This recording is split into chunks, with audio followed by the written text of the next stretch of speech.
The handcuffs clicked shut at 2:17 in the morning on a rain-slicked Virginia back road, locking around wrists that had steadied a sniper rifle in the Korengal Valley, that had gripped rappel lines in the dark over hostile territory, that had pulled brothers out of burning vehicles in places that will never appear on any unclassified map. The man wearing those cuffs had survived things that would permanently break most human beings. He had spent 8 months in a classified deployment, doing work that the country quietly requires and publicly never acknowledges. He was 32 years old. He was exhausted in a way that goes all the way down to the bone, and all he wanted, the only thing he had been thinking about for the last 6 weeks of that deployment, was the silence of his cabin in the Virginia hills and his father's old soul music playing low on the speakers. Instead, he got the back seat of a police cruiser. He got the smell of industrial disinfectant and stale coffee. He got a cell block floor and a steel bench, and 6 hours of waiting in the dark, while 2 men with badges wrote a story about him that had no connection to the truth. The 2 officers who arrested Chief Petty Officer Marcus Cole that night believed they had pulled over a nobody. They believed they had caught an easy mark on a lonely stretch of road, a big, quiet black man in a nice truck, who, in their experience, would have no one important to call. They believed the way men like them always believed that the power they carried on their belts made them untouchable, and that the people they stopped had no recourse except to accept whatever version of events got typed into a report. They were wrong in a way that would cost them everything, because this is the story of what happens when you put chains on the wrong man. When you mistake discipline for submission and silence for weakness. When you assume that a person's dignity is something you can take from them on a dark road at 2 in the morning and never have to account for.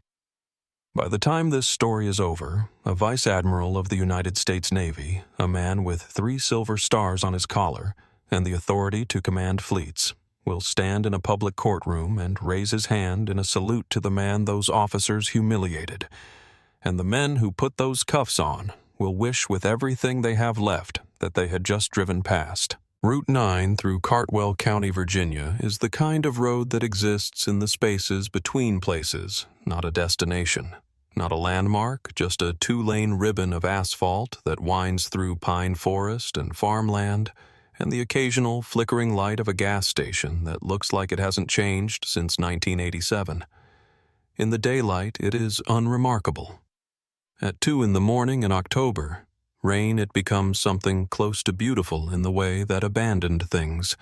Sometimes are the headlights catching the wet pavement and turning it into a long, dark mirror, the pine trees pressing in on both sides, like the walls of a corridor that has been waiting a very long time for someone to walk through it. Marcus Cole had been driving this road for 2 years, ever since he bought the cabin at the end of Creek Hollow, and he knew every curve of it the way you know. A thing you've committed to memory, not because you studied it, but because you lived with it long enough that it became part of how you move. He knew where the road dipped before the old Miller farm. He knew where the shoulder widened near mile marker 7 and where it pinched to almost nothing near the creek bend. He knew this road the way a man knows home. His 2019 Chevy Silverado moved through the rain at exactly 45 miles per hour. The truck was immaculate, maintained the way Marcus maintained his equipment, which was to say, with the specific attentive care of someone who understands that neglected things fail at the worst possible moments. He had paid for it in full with deployment pay, a fact he thought about sometimes when people looked at the truck in the particular way that people occasionally looked at the truck, with the kind of narrowed appraisal that has nothing to do with the vehicle. He was 32 hours stateside. 32 hours removed from the last operational debrief in Virginia Beach, from the handshakes and the standing down, from the careful, methodical process of dismantling 8 months of combat readiness, and trying to remember what it felt like to exist in a world where threats were not immediate and physical. His body still carried the habits of deployment, like a ship carries the memory of a storm. His hands on the wheel at 10 and 2 were completely still, but it was not the stillness of relaxation. It was the stillness of a man who has learned through years of necessity to be very quiet. From the truck's speakers came the music his father had loved, a 1965 Sam Cooke recording, the volume turned down low enough that it blended with the rain on the roof and the soft percussion of the wipers. The sound of a voice that had survived things and made something beautiful out of the surviving. Arthur Cole had collected vinyl records the way other men collect tools, with intention and care, and when he died 3 years ago he left Marcus the collection and the understanding that this music was the sound of a particular kind of endurance. Marcus played it every time he drove home from a deployment. It was the closest thing he had to a ritual for crossing back over, for reminding himself that the warmth of the cab and the wet road and the pine trees pressing close were the real thing, and what he was leaving behind was the other thing. The cabin was 4 miles up the road. Small 2 bedrooms, a porch facing the tree line, a wood stove Marcus had installed himself with his neighbor Frank Delacroix's help, and a YouTube tutorial, and a degree of stubbornness that Frank had found both admirable and exhausting. He had bought it with the specific intention of having a place where silence meant safety, rather than the particular loaded waiting that silence can mean in other contexts. He had a garden that had been mostly unsuccessful, but that he continued to tend because his father had grown tomatoes with the same dogged, faithful persistence, and Marcus understood now that it had never really been about the tomatoes. He was thinking about the wood stove, about lighting it and sitting in front of it with a cup of coffee, and absolutely nothing required of him when the lights appeared in the rearview mirror. Red and blue. The violent strobing pulse of a police cruiser close enough that the light filled the entire mirror, and there was nowhere to look that didn't involve it, like a room where someone has turned on every lamp at once and all of them are pointed at your face. Marcus let out a slow breath. Not fear, not exactly. Something older than fear and heavier, something that had been living in his chest since he was 14 years old. And sitting in the back seat of his father's car while Arthur spoke very carefully to an officer on a Richmond street. Recognition, maybe. The recognition of a script he knew every word of, in the way that people know scripts they never ask to learn but have been made to rehearse enough times that the lines come automatically. He signaled right. He checked his speed, 44 miles per hour. He pulled onto the gravel shoulder at the section that widened near mile marker 5, brought the truck to a complete stop, put it in park, cut the engine. Interior dome light on, window down despite the rain coming in cold. Both hands on top of the steering wheel, fingers spread wide and flat, as visible as he could make them. He watched the cruiser door open in the side mirror and waited. The officer who came around to the driver's side was not approaching the way procedure recommended, angled cautious hand on the B pillar positioned away from the door swing. He was coming straight up the side of the truck, like a man walking towards something he had already decided about, his mag light leading in front of him like a declaration. He was young, maybe 26 or 27, thick through the shoulders with the leftover bulk of a former athlete who hadn't been in serious training for a couple of years. His uniform was slightly too tight across the chest, the fabric straining at the buttons in a way that suggested he had put on the weight recently and had not yet accepted that the old shirts no longer fit. He kept his left thumb hooked into his belt loop, a small habitual gesture of ownership, the physical shorthand of a man who needs his hands to confirm his authority even when nothing is happening. His name tag read, Pruitt. He planted the flashlight beam directly in Marcus's face and held it there. License, registration, proof of insurance. No greeting. The words issued like commands at a checkpoint, tight with the specific authority of a man who expects immediate compliance and finds the delay of a response to be a form of insubordination. "Good evening, officer," Marcus said, and his voice was what it always was. The voice of a man who has been in enough rooms where panic is operationally useless that he has over years trained it out of himself the way you train out any habit that doesn't serve you. "They are in the glove compartment. I'll need to reach across to get them.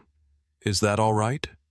Pruitt leaned in, bringing the smell of burnt coffee and something faintly chemical, the smell of a man who has been awake too long on a shift that wasn't going the way he wanted into the cab. "I didn't ask you for a conversation. I told you to hand them over." The word came a moment later. "Boy" dropped into the damp night air with the casual ease of something that costs the speaker nothing because it never has. Casual. The way Pruitt hooked his thumb into his belt loop was casual. The way he had probably said it 100 times before on 100 dark roads, and nothing had ever come back at him for it. Marcus's jaw tightened by precisely 1 millimeter. His heart rate did not change. He had been in simulated interrogation scenarios designed by professionals whose specific expertise was breaking people down, and he had learned in those environments that the only response to an attempt at humiliation that actually protects your dignity is to decline the invitation to be humiliated. The word registered. He cataloged it: time, location, speaker, precise phrasing. It would matter later in the way that documented facts always eventually matter. "I'm informing you of my movements so there are no misunderstandings," Marcus said, and reached slowly, right hand, visible the entire time, across the cab to retrieve his license registration, and because he had learned across years of navigating exactly this kind of encounter, his military identification card as well. Pruitt snatched them. His partner, Sergeant Dale Mercer, had come around to the passenger side, a heavier man in his early 50s, moving with the deliberate pace of someone for whom urgency stopped feeling warranted sometime around year 15 of the job. Mercer's light swept the truck bed, then the passenger seat, then the back.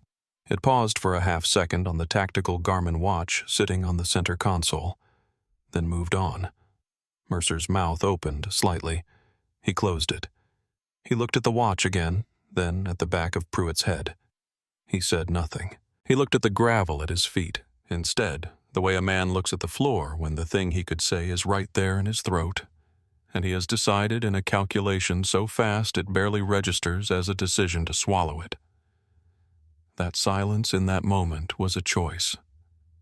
And like all choices made in the dark on empty roads, it was going to find its way back to him eventually. Pruitt held the military ID in the flashlight beam, turning it once, and then he laughed, a short, dismissive sound, not spontaneous, but performed the laugh of a man establishing who is in charge of the terms of the conversation.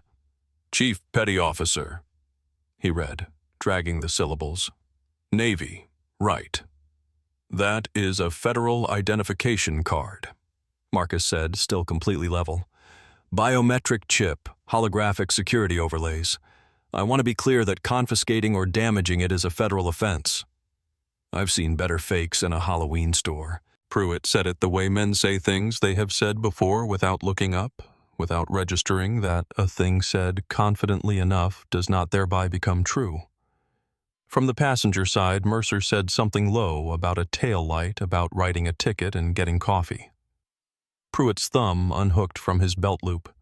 He ignored Mercer entirely. "Step out of the vehicle," Marcus asked for the reason. Pruitt invented one, a burglary suspect, a description, a fabrication assembled on the spot with the casual fluency of a man who has assembled fabrications before and found them adequate. It was a lie so obvious that Mercer, still at the passenger window, looked at the gravel again. All three of them knew it. And on a dark and empty road at 2 a.m, the knowing didn't matter, because the men with the badges were the ones who decided what the facts were. Marcus stepped out. He narrated every movement as he made it, hands visible. No sudden motions, stepping into the rain in the measured, deliberate manner of a man who understands that his behavior in the next 30 seconds is being recorded by his own memory, and if there was any justice, by something else as well. He stood to his full height, 6 feet 2 inches, the specific, controlled, physical presence of a man who has been built for operational purpose and carries it even when standing still on a rainy county road at 2 a.m. in civilian clothes. He saw Pruitt's thumb reach instinctively for the belt loop and find nothing there, the habit disrupted by the moment. And then, because men like Pruitt always answer that moment the same way, the aggression came back, doubled. Pruitt grabbed Marcus's arm, spun him toward the truck, ordered hands on the roof. Marcus complied. He placed his palms flat on the cold, wet metal and stood in the rain while Pruitt kicked his legs apart and performed a pat-down that found nothing because there was nothing to find, just a wallet and a set of keys belonging to a man who had been driving home.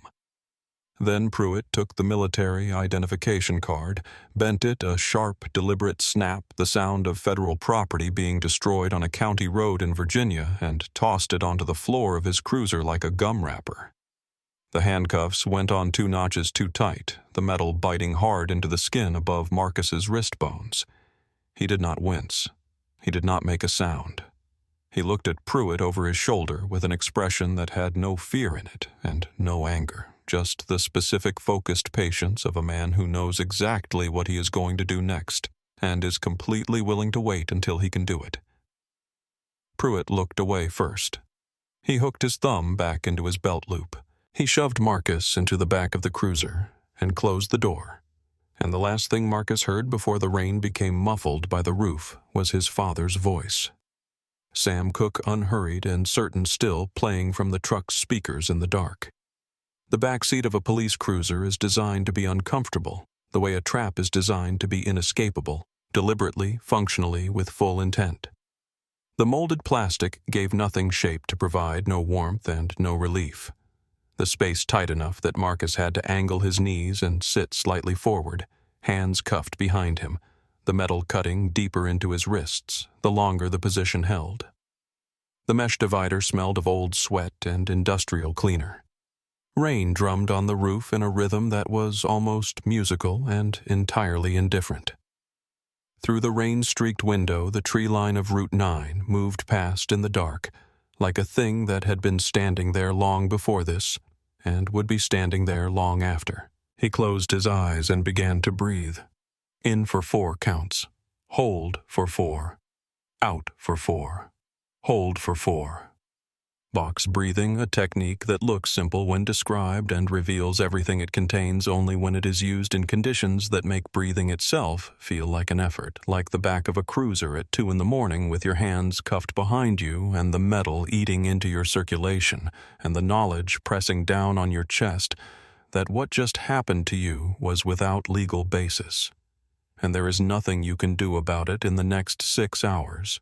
Except manage yourself well enough to still be functional when the 6 hours end.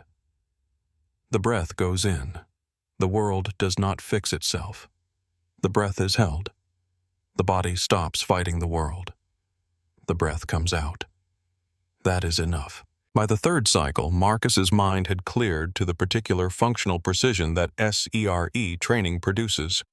Survival, evasion, resistance.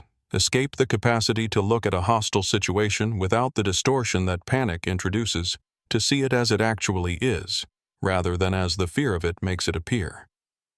He was not in danger in the immediate physical sense.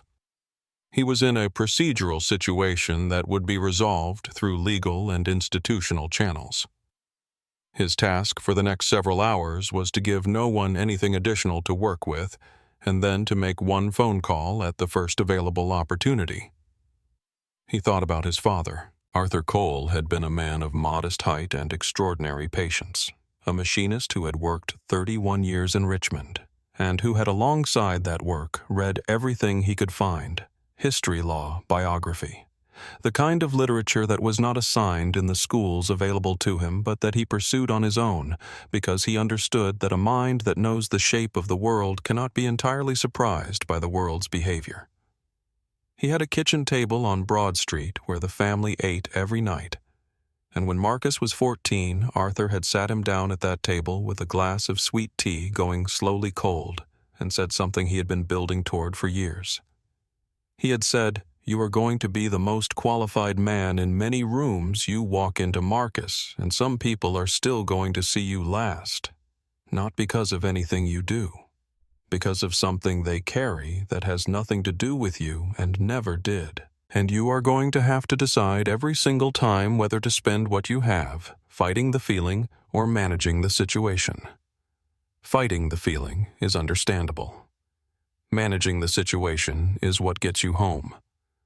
Marcus had been 14 and believed he understood. He was 32 now and understood it completely with the specific, costly understanding that only comes from having had to use it many times in many different kinds of rooms. He thought about Vice Admiral James Harlow.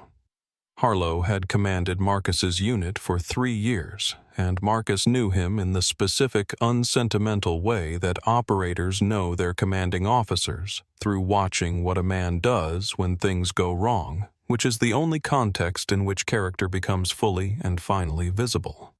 He had watched Harlow sit with a team for 4 hours after a mission that cost 2 brothers without saying anything that was not completely honest about what had happened and what it cost. He had watched Harlow dress down a congressional aide who had used the phrase "just a soldier" in reference to a SEAL with the quiet surgical efficiency of a man who does not raise his voice because he does not need to. He had received after every deployment a personal call from Harlow to his mother, not from an aide, not a form letter.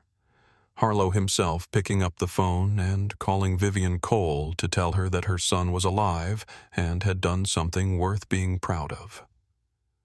Harlow despised 2 things above everything else: officials who restricted his operators, while those operators carried the risk, and anyone who disrespected the uniform in any form.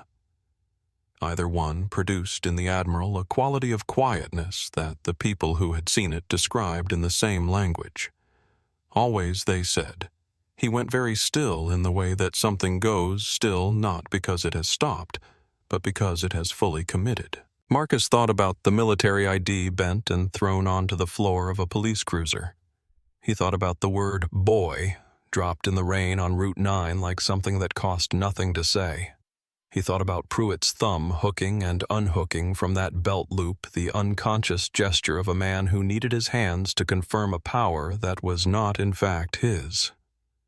Something moved through him, not rage, which was exactly what the night was engineered to produce, but something colder and considerably more durable. The certainty of a man who knows what comes next and who it comes for. He let himself hold that certainty for a moment, the way you hold something warm when the room around you is cold. Then he set it down, settled his breathing, and watched the trees go by in the dark. He could wait. He had waited in places that made this look like a waiting room. He would wait here too, and when the waiting was done, the truth was going to arrive with the specific, unhurried inevitability of a thing that has always been true and simply required the right moment to become visible. The Cartwell Municipal Police Department occupied a squat brick building on the south end of town, built in 1978, and renovated once since in the way that underfunded institutions renovate, replacing the carpet with linoleum, adding a security camera above the back door that pointed at the right angle and recorded nothing useful, calling it done.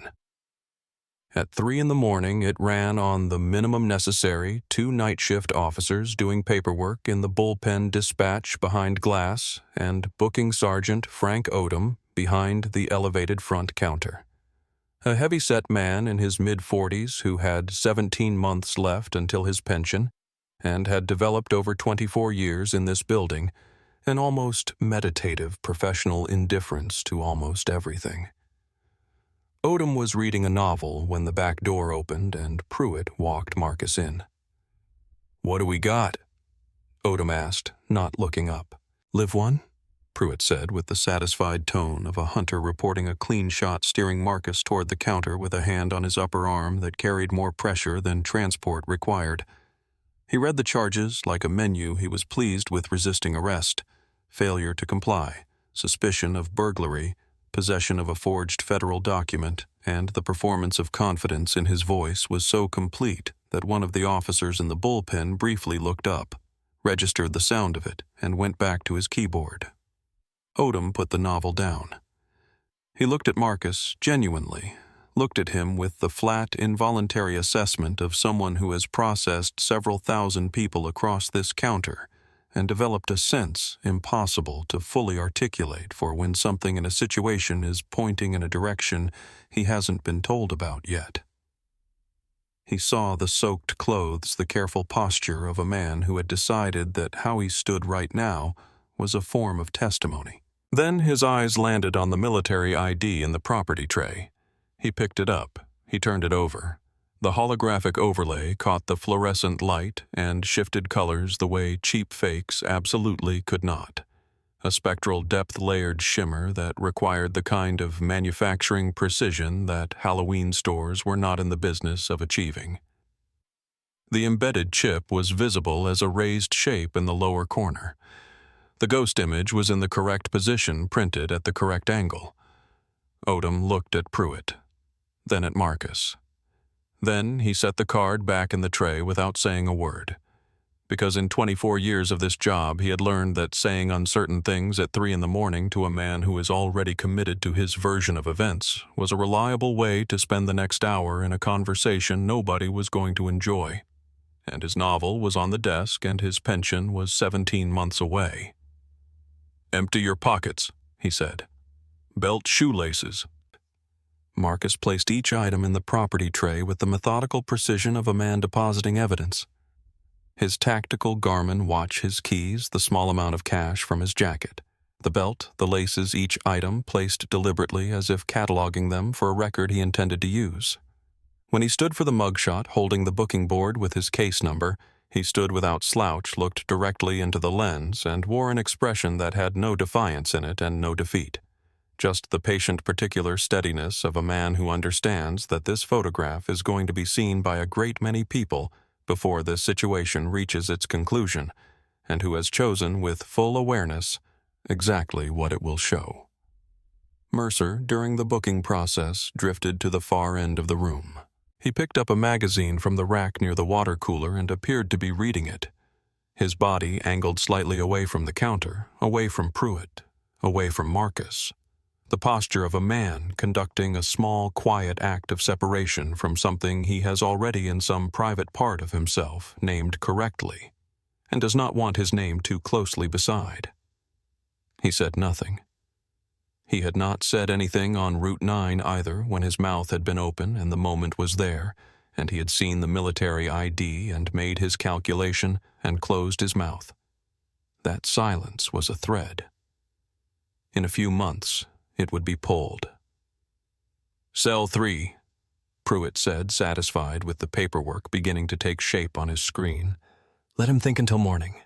Cell 3 was 6x8 concrete walls, stainless steel fixture in the corner, metal bench bolted to the wall, temperature hovering around 58 degrees, with the particular cold of enclosed spaces that have no sun and no warmth, and are not designed to be anything except what they are, a place where you wait while someone else decides what happens next.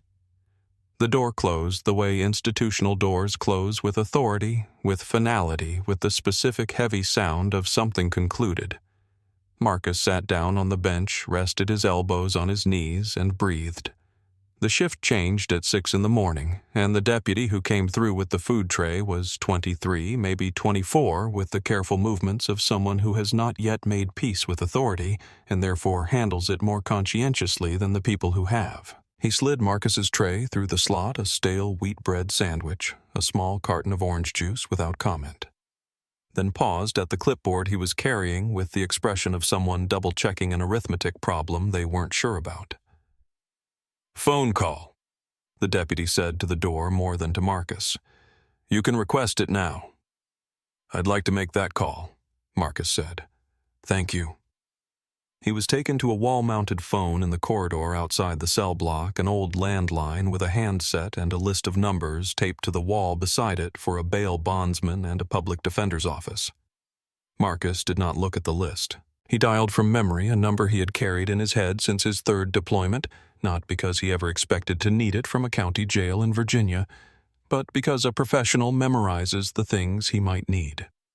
The way a pilot memorizes emergency procedures, not out of pessimism, but out of the understanding that the thing you haven't prepared for is invariably the thing that shows up. The line rang twice. A duty officer at the Judge Advocate General's office, attached to Naval Special Warfare Command in Virginia Beach, answered with military efficiency, identification, no pleasantries. Marcus kept his voice low and calibrated the way he kept everything in situations that required management rather than reaction.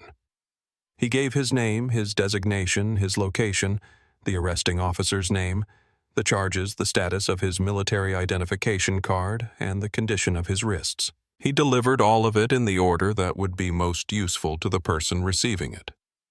The way an operator delivers a field report, facts sequence current status. No editorializing because the facts were sufficient. There was a pause on the other end. Not a long pause, 2 seconds, maybe 3. The controlled pause of a man sitting forward in his chair and reaching for a pen. The response came in the flat, activated tone of someone who has switched from one mode to another and has no interest in lingering in the transition. Do not speak to local law enforcement again. Do not answer questions. Do not sign anything. We are moving immediately.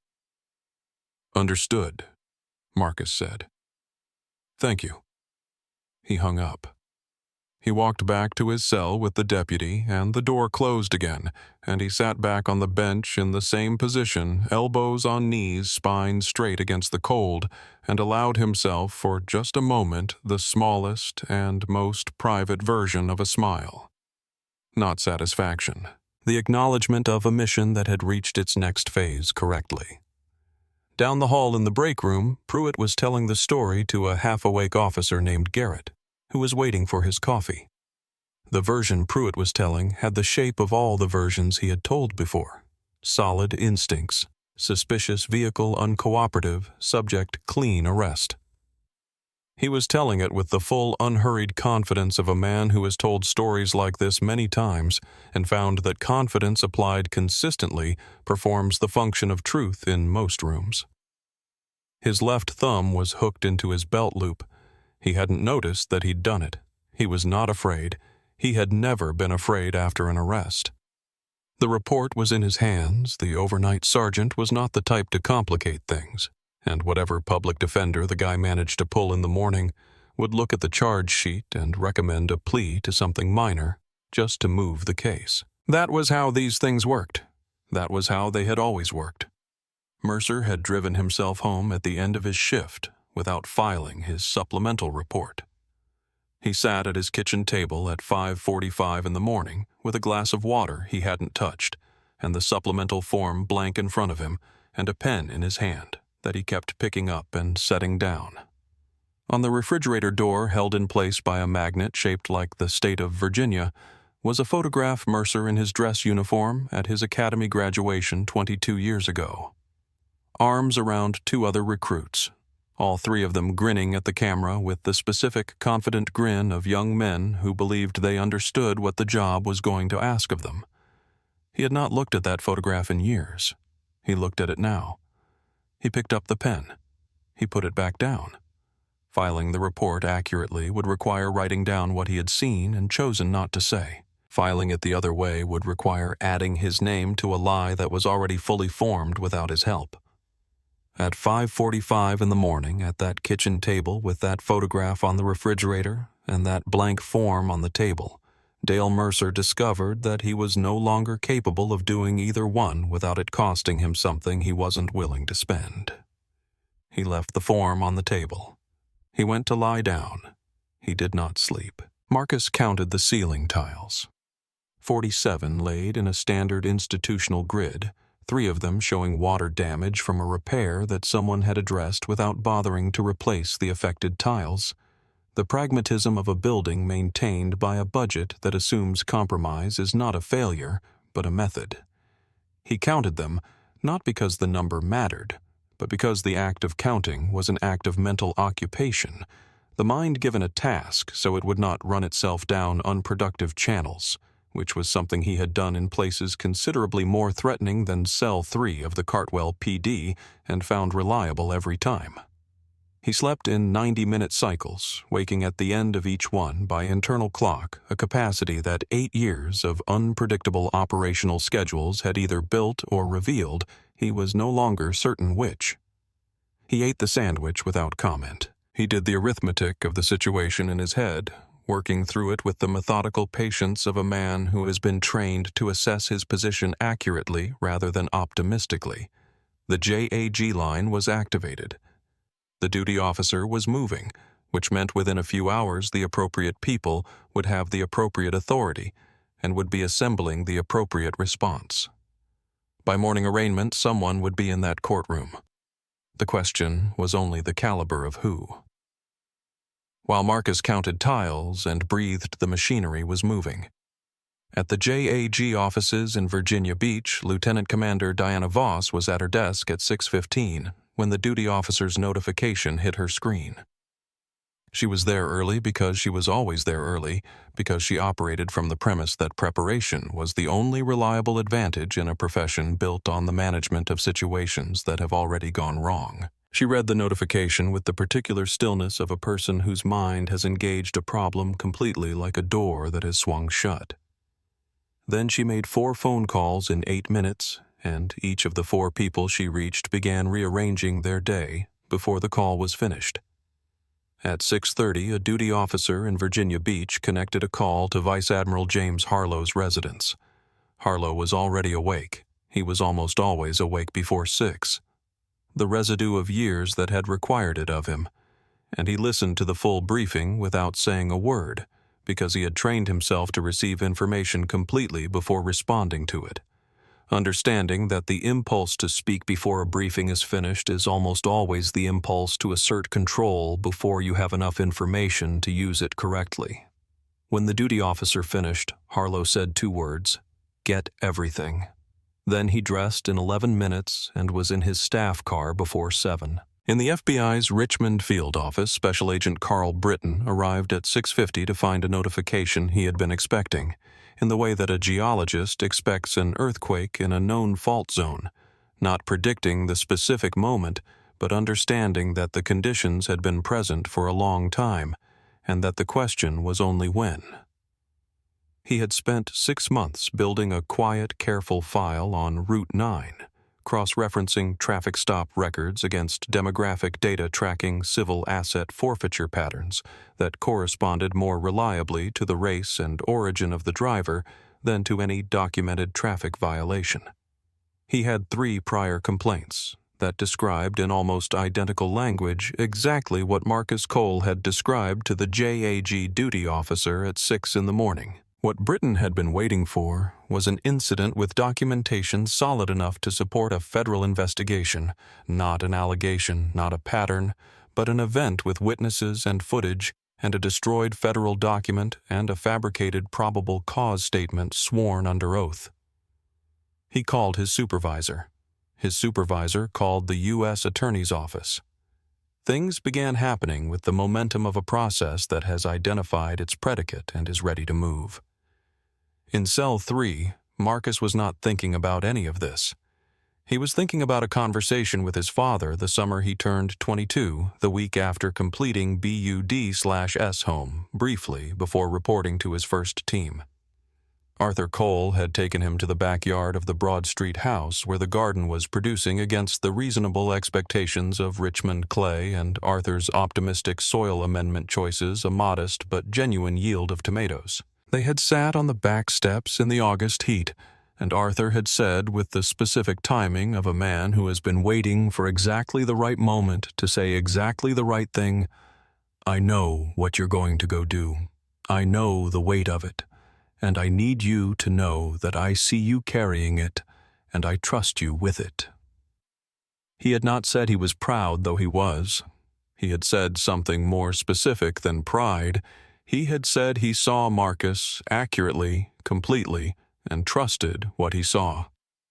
That was, Marcus had come to understand the most valuable thing one person can offer another.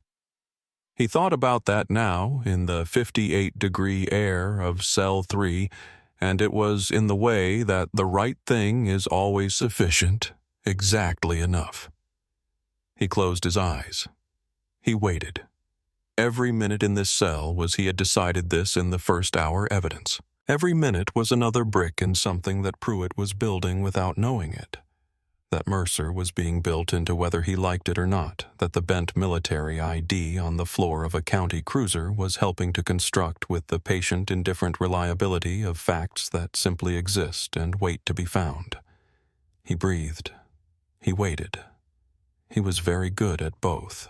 The Cartwell Municipal Courthouse shared a wall with the police department, connected by a narrow interior corridor that had absorbed over years the ambient residue of a great many anxious people passing through it. The smell of the anxiety itself, institutional and specific, mixed with old wood polish and the particular staleness of a building that has never been designed to be pleasant to be in. Judge Eleanor Marsh had spent 15 years behind its bench, and she had learned the building the way she had learned everything, by paying close attention until she understood what it was actually telling her, which was frequently different from what it appeared to be saying.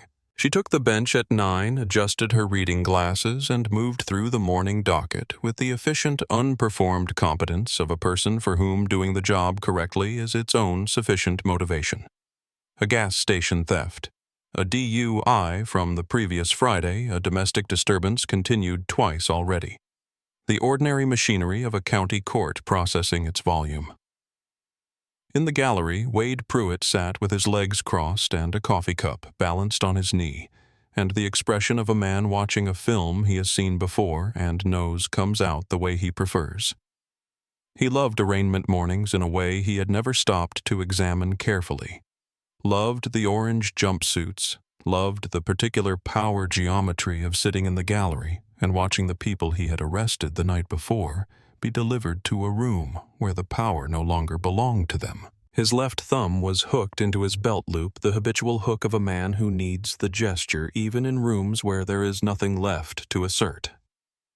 Beside him, Sergeant Dale Mercer stared at his coffee cup. Pruitt had said something low about whether Marcus would cry when bail was denied. Mercer hadn't responded. Pruitt hadn't noticed. "Case number 44-092, the bailiff announced. State of Virginia versus Marcus Cole. Charges resisting arrest, failure to comply with a lawful order, suspicion of burglary." The door from the holding corridor opened.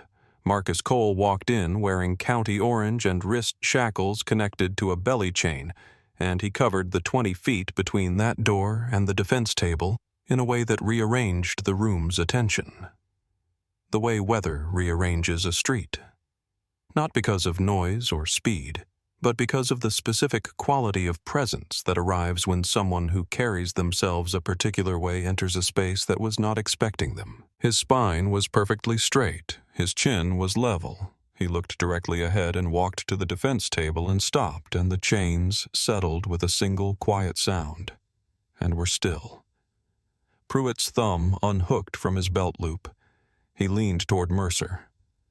"Still thinks he's something." Mercer said nothing, looking somewhere near the floor in the middle distance. Judge Marsh peered at the charge sheet over the top of her glasses, and there was a pause, 2 seconds barely perceptible, when she reached the charge of possession of a forged federal document. She looked at the document. She looked at Marcus. Her expression remained professionally composed, but it had shifted at a frequency that the people who worked regularly in her courtroom would have recognized the way a barometer shifts before weather arrives. She was about to speak when the back doors of the courtroom opened. The sound arrived before the visual footsteps' heels on hardwood, moving at a pace that was neither hurried nor leisurely, but measured and certain, the sound of someone who has determined exactly how they are going to enter a room before they enter it. It was not the shuffled urgency of a lawyer running late.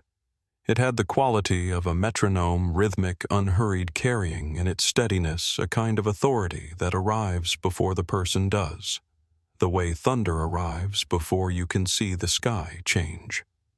Every head in the courtroom turned before anyone consciously decided to. The briefcase appeared first from the gallery's angle, slim black leather carried in the left hand, at a precise angle.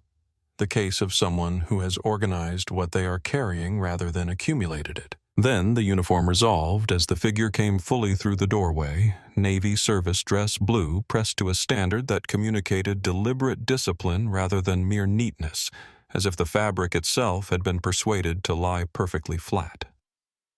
The collar insignia caught the courtroom's fluorescent light, the gold oak leaf cluster of a lieutenant commander.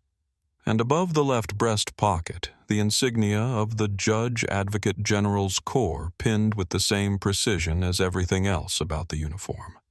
She walked past the gallery without acknowledging it, past the wooden divider, and stopped beside Marcus with the natural authority of a person who has arrived at the correct location and knows it. She addressed the bench without preamble. "Good morning, Your Honor. Lieutenant Commander Diana Voss, United States Navy Judge Advocate General's Corps. I am formally entering my appearance as defense counsel for Chief Petty Officer Marcus Cole."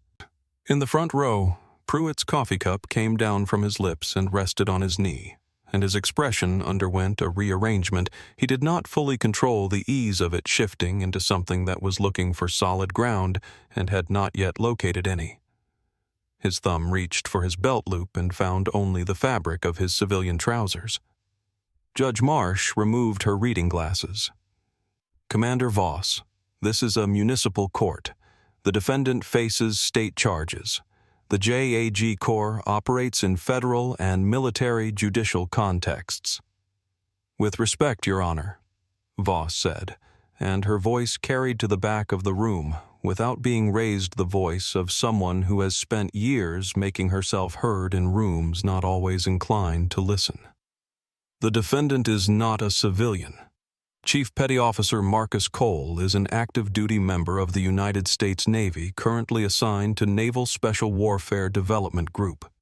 He holds a top-secret, sensitive compartmented information clearance. His arrest last night was not only entirely without legal basis, it represents a direct interference with federal military readiness and a serious violation of his constitutional rights under color of law."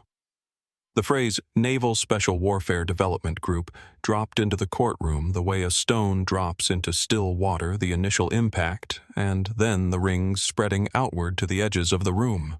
Several people in the gallery reacted visibly. One officer who had come in for a routine arraignment morning sat up straighter and then appeared to reconsider the visibility of the gesture. Voss had already opened her briefcase. The sealed Pentagon envelope was placed before the bailiff, who passed it to the bench with the particular careful hands of someone who has intuited without being told that what they are holding may be above the usual weight of their role. Marsh broke the seal. She read.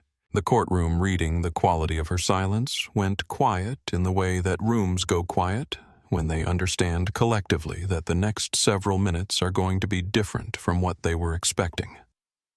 Voss added with the flat delivery of someone reading a statute rather than making an accusation that the military identification card Officer Pruitt had bent and discarded onto the floor of his cruiser was a federal document, its intentional destruction a federal offense, and that the chain of custody of that document had been preserved by JAG investigators who had taken possession of the cruiser's contents within the past 2 hours. Pruitt felt something move in his chest. Not fear, not precisely, but the first cold edge of the recognition that the room had changed around him while he was sitting in it, the way a room changes when the lights come on, and the shapes in it turn out to be different from what the dark suggested. Marsh set the documents down. She looked at them for one more moment. Then she looked at Marcus, still standing at the defense table in his county orange and his chained, spine-straight expression carrying the patient certainty of a man who has been waiting for exactly this. The quality of her attention toward him had changed completely. The annoyance of an unexpectedly complicated morning was entirely gone, replaced by something that sat between professional respect and a kind of clear-eyed indignation. She looked at the gallery, found Pruitt, said his name, told him to stand. Pruitt stood up, his legs operating at something less than full reliability, and in the moment of standing, the full weight of the morning arrived in his chest, the understanding that the story he had written at the booking desk last night was not going to be the only story in this room. "Would you like to explain to me?" Judge Marsh said, and her voice was not raised but had acquired the quality of something compressed. "How a Tier 1 military operator ended up in my courtroom in shackles because of your traffic stop." Pruitt was explaining himself. The words were organized into sentences, and the sentences were organized into something that was attempting to be a defense. But the foundation they were supposed to rest on, the suspicious vehicle, the fake ID. The combative suspect was dissolving in real time under the patient, devastating attention of a JAG lieutenant commander who had spent the drive from Virginia Beach to Cartwell preparing for exactly this. Voss produced the Franklin County dispatch log. She read the relevant section into the record with the quiet, clean delivery of someone who understands that certain facts require no embellishment to be devastating. They simply require being stated accurately in the right room with the right people listening. The burglary Pruitt had cited as his probable cause had been reported at 8:15 the previous evening. The actual suspect, a 54-year-old white male in a 1998 Honda Civic, had been apprehended at 11:30 and was sleeping in a Franklin County cell before midnight. Marcus Cole had been pulled over at 2:15 in the morning, 2 hours and 45 minutes after the case closed in a different county, driving a truck that shared with the apprehended suspect's vehicle nothing except 4 wheels. Pruitt had written on a sworn police report that the stop was initiated because the vehicle matched a suspect description. That statement was on its face a lie. Every person in the courtroom who was capable of arithmetic, which was all of them, had now done the arithmetic. The whispers were building when the floor vibrated. It was subtle, first a deep thrum that came from below. The building felt in the soles of feet rather than heard in the ear, the way you feel certain kinds of engines not as sound but as pressure. Then it became audible, the unmistakable signature of heavy diesel vehicles decelerating in sequence, the sound of large things stopping with deliberate, coordinated precision. Through the courthouse's high windows, something was visible on the street that had no precedent in 15 years of Judge Eleanor Marsh's tenure. 2 military Humvees, dark green, sitting at the curb with the particular posture of vehicles that have been placed exactly where they are and have no intention of moving, followed by a black Chevrolet Suburban with government plates positioned in the center of the road with the kind of settled authority that assumes no one is going to ask it to leave. The courtroom doors opened. 2 Navy Master-at-Arms personnel came through first. They moved to the doorway positions without any visible discussion or instruction, as if the choreography had been established long before they arrived, which it had because men who operate at this level plan the choreography before they enter the room. Their eyes moved through the courtroom in a single professional sweep that accounted for every person and every exit without any change in their expressions. They were not there to threaten. They were there because where the Admiral went, this was what went with him, because that was how it worked at this level, because protocol at this level was not a formality, but a function. Then the shoes appeared in the doorway. Black leather mirror polished to a finish that caught the courtroom light and gave it back, transformed a shine that requires 20 minutes of careful, attentive work and that communicates without a single word that this man holds himself to a standard that does not negotiate with circumstance or convenience. They touched the hardwood floor with the measured weight of a step that has been taken the same way at the same pace for decades. Not military rigidity, but something deeper than that. The physical grammar of a man for whom discipline is not a performance but a state. The second shoe followed. Then the trousers. Navy blue, the crease pressed to an edge that could have cut paper, a gold flag officer stripe running down the outer seam with the quiet authority of something that does not announce itself because it does not need to. A hand on the doorframe, briefly large the knuckle of the right index finger, carrying a scar that told a story it would never tell in words, wearing a Naval Academy ring on the correct finger of the correct hand. The hand of a man who has signed orders that determined outcomes in places the American public will never know were contested. The sleeve gold braid at the cuff, dense and intentional, not decorative. Earned through a career that had taken a man from the water off Coronado, through the valleys of Afghanistan, and the decision rooms of the Pentagon through every grade of the institution, until there was almost nowhere left to rise. The chest, a landscape of rendered service ribbons covering the left breast in the dense, carefully organized language of military recognition, years of commitment converted into color and metal, and above all of it, the gold trident, the Navy SEAL pin, worn not as a trophy, but as a statement of what kind of man had spent those years doing what was required in the places it was required. The face last, weathered, the way certain kinds of faces are weathered not by time alone, but by the specific quality of what the time contained by wind and salt water, and the sustained pressure of being the person in the room who is responsible for what happens next. Angular, precise, the face of a man who has looked at things that most people will spend their entire lives not seeing, and who has not looked away from a single one of them. His eyes were the gray of a sky about to do something decisive, and they came through the doorway already focused on one specific point in the room the way a targeting system focuses before the mechanism engages. 3 silver stars on his collar. Vice Admiral James Harlow had arrived. The courtroom did not gasp. It stopped all of it simultaneously, as completely as a room can stop the shifting of feet, the rustle of papers, the background murmur of people who have been going about their morning business, all of it gone in the same instant, replaced by a silence so total that the fluorescent lights became audible for the first time, buzzing faintly in the air like something that had always been there, and had only now been noticed. Harlow's eyes moved through the room with the precision of a man who knows what he is looking for and does not require the room's cooperation to find it. They bypassed the bench. They bypassed the gallery. They found Marcus still standing at the defense table in county orange and chains, and they stayed there. And Marcus in chains in the orange jumpsuit of a county holding facility with his wrists shackled and a belly chain crossing his abdomen came to attention. His heels came together. His shoulders squared. His chin came up.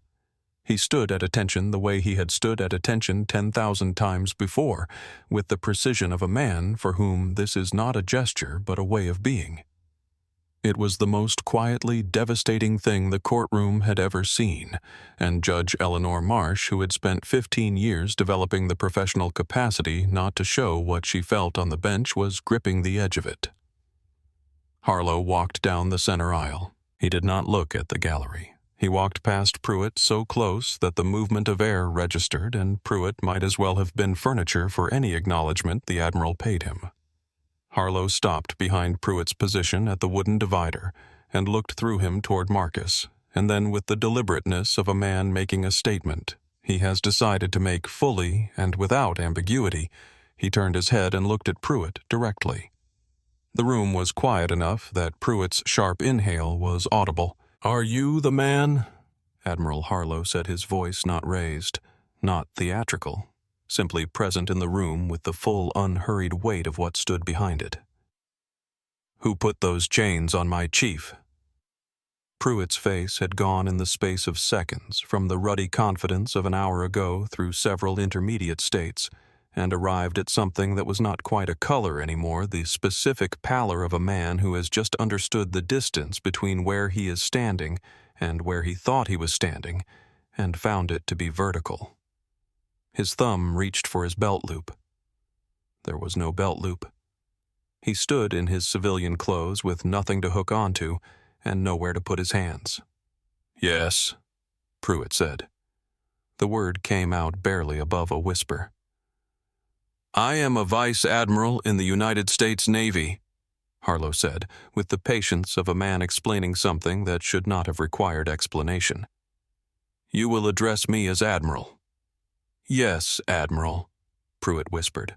Harlow turned to the bench with the formal precision of a flag officer addressing a court. He apologized briefly for the disruption. Then he said what he had come to say. Marcus's clearance level, the operational significance of his designation, the catastrophic nature of detaining an operator of his status without immediate military notification. All of it stated with the clipped efficiency of a man who has been delivering briefings for decades and understands the value of not using more words than the situation requires. And then he said the thing that needed to be said in plain language without diplomatic cushioning in a room with enough witnesses to make it permanent. the reason this had happened was the color of Marcus Cole's skin, and that fact was a stain on the uniform Officer Pruitt had presumed to wear. He paused, and then because Harlow was also a man who had spent his career in rooms where the specific and the concrete mattered more than the general, he turned back to Pruitt and said what he had been building toward since 6:30 that morning, when he had put down the duty officer's call and dressed in 11 minutes and gotten into his staff car in the dark. I have sent men into valleys where the air itself smelled like something was about to go wrong, Harlow said, his voice dropping to the register that Marcus's unit called command voice, not loud, not theatrical, simply impossible to look away from. Every single one of them came home knowing exactly what they had risked and exactly why it was worth risking it. What Chief Cole was risking on Route 9 was a drive home, a 45-mile-per-hour drive down an empty county road to a cabin in the Virginia hills. And you, Officer Pruitt, you turned that into the most dangerous thing he had done in 8 months. The silence that followed was not the silence of a room that had nothing to say. It was the silence of a room that had understood something it would not forget. The bailiff's hands were shaking when he worked the keys. The belly chain fell to the hardwood floor with a sound that hit the room like a gavel, sharp, conclusive, the sound of something being released that should never have been restrained. Marcus rolled his wrist slowly. Deep red grooves were cut into his dark skin where the metal had held him for 6 hours. He looked at them for a moment, then looked up at Harlow, and what passed between them in that look was the specific communication of two men who have existed in the same world of consequence and sacrifice, and who understand each other in the way that can only be built in that world, and nowhere else. "Admiral," Marcus said. Harlow looked at him. One beat. Then he turned back to the room and said what the men who had put those chains on were about to spend considerable time discovering, that they had thought they were predators, and they were prey. When the bailiff reached Pruitt, when the hand came down on Pruitt's upper arm with the same pressure and the same grip angle that Pruitt had used on Marcus's arm on Route 9 at 2:17 in the morning, Pruitt did not resist. He could not. The architecture of everything he had been certain about had come apart in the preceding 15 minutes, and what was left inside it was not a man who had the resources to resist. The steel handcuffs went on with the sound that handcuffs make, the mechanical ratchet of the mechanism, engaging the sharp, definitive click of the lock catching, and in the silence of that courtroom the sound was enormous, the way small sounds become enormous when everything else has gone quiet enough to hear them. It was the exact same sound that had been made on Route 9 6 hours earlier. It was the exact same sound.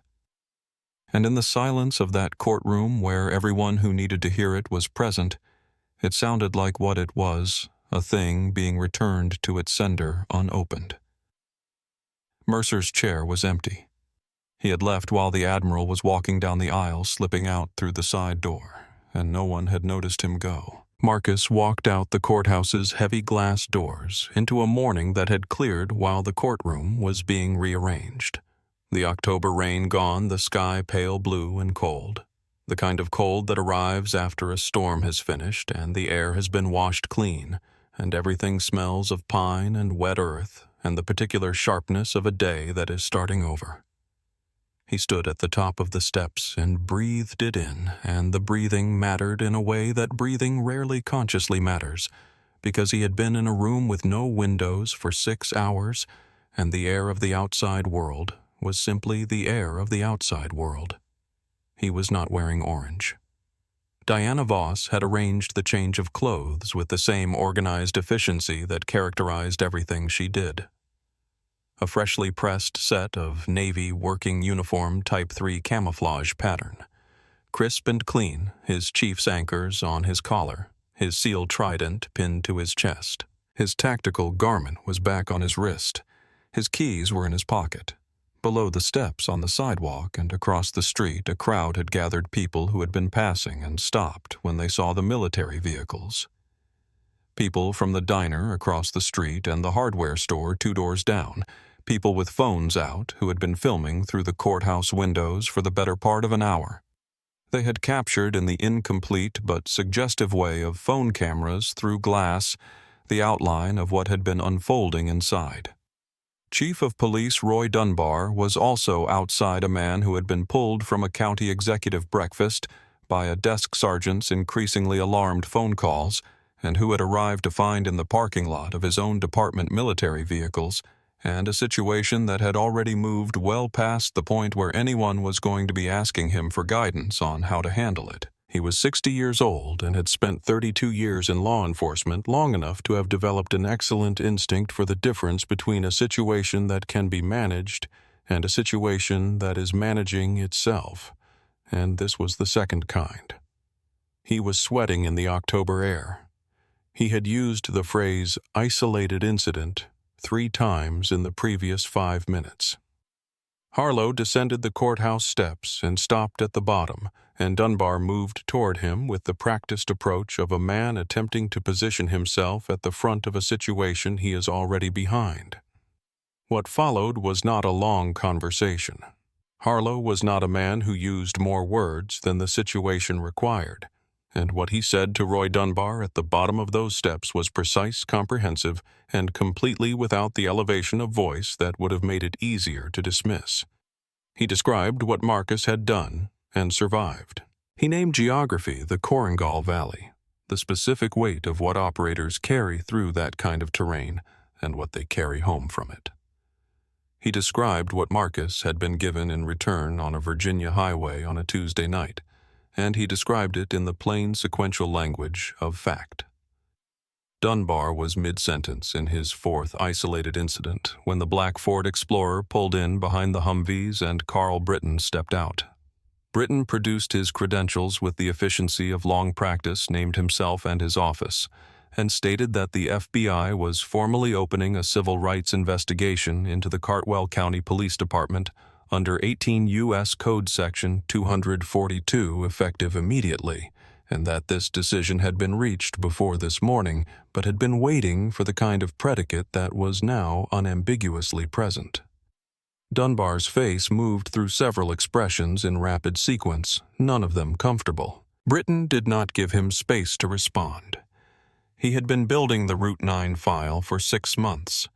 The impound records, the stop and search patterns, the civil asset forfeiture logs that corresponded with the demographic breakdown of drivers on that corridor in a way that left very little room for coincidence as an explanation. He had the names and contact information of 3 previous complainants, whose descriptions of their stops on Route 9 matched Marcus Cole's description so closely that the same template could have served for all 4 reports. He had body camera footage of the entire arrest, a destroyed federal document, a fabricated probable cause statement in a sworn police report, and the testimony of a Vice Admiral who had been in the courtroom. Dunbar was no longer saying anything. Britton turned to Marcus, who was standing to the side watching the exchange with the calm attention of someone observing a tactical situation that is proceeding according to the plan. Britton shook his hand genuinely, not performatively, and said that he was sorry this had happened to Marcus in the place Marcus called home. Marcus said he appreciated it and that he would like to go home. "You will," Harlow said. "One last piece of business." He turned back to Dunbar and said in 30 seconds, and without raising his voice, the last thing he had to say to the chief of the Caldwell County Police Department. Dunbar nodded repeatedly in the manner of a man who has arrived at the place where nodding is the only available response. Then Harlow turned back to Marcus. "That's a direct order," he said. "Go home. Stay there for a week. We'll handle the rest." Marcus nodded once, the clean, economical nod of a man who can follow a direct order. He got into the Suburban. The door closed. Through the tinted window, he watched Roy Dunbar standing on the courthouse steps, surrounded by FBI agents in the clear October morning, a man in the center of a situation he had built and could no longer control. And then the vehicle pulled away, and the courthouse dropped behind a stand of Virginia pines, and Marcus closed his eyes. There are moments in an investigation when the accumulated evidence, the documents, the footage, the financial traces, the phone records, the pattern that only becomes fully visible when laid end to end, reaches a tipping point, the way a slope that has been holding weight for a long time suddenly gives it up all at once. That moment arrived for the Cartwell investigation at approximately 3 a.m, 2 days after the arraignment in the private office of Chief Roy Dunbar, lit only by the glow of a computer monitor. Dunbar had come in alone after midnight, using his administrator credentials to access the department's body camera cloud archive. Every upload from every officer's camera for the preceding 6 months sitting in storage under a server contract that the county's technology committee had renewed the previous spring, without reading the backup terms carefully enough to notice that the FBI's preservation order served electronically at 1:47 the previous morning by the Richmond field office had already mirrored the entire archive to a Department of Justice server before Dunbar's login appeared in the access log. He selected all. He initiated deletion. He watched the progress bar move green and certain toward completion. At 97%, the screen changed. A Federal Preservation Hold notification replaced the progress bar. Below it, in the flat institutional language of federal systems that have been designed to record exactly these moments, archive access flagged. User action logged. Timestamp recorded. IP address confirmed. Dunbar sat in front of that screen for a long time. The office was dark except for the monitor's light, which cast everything in a blue-white that had the quality of something forensic, something that was already gathering evidence about the man sitting in it. The cursor blinked. He had not covered his tracks. He had signed them. The deletion attempt was not an escape route. It was a confession with a timestamp.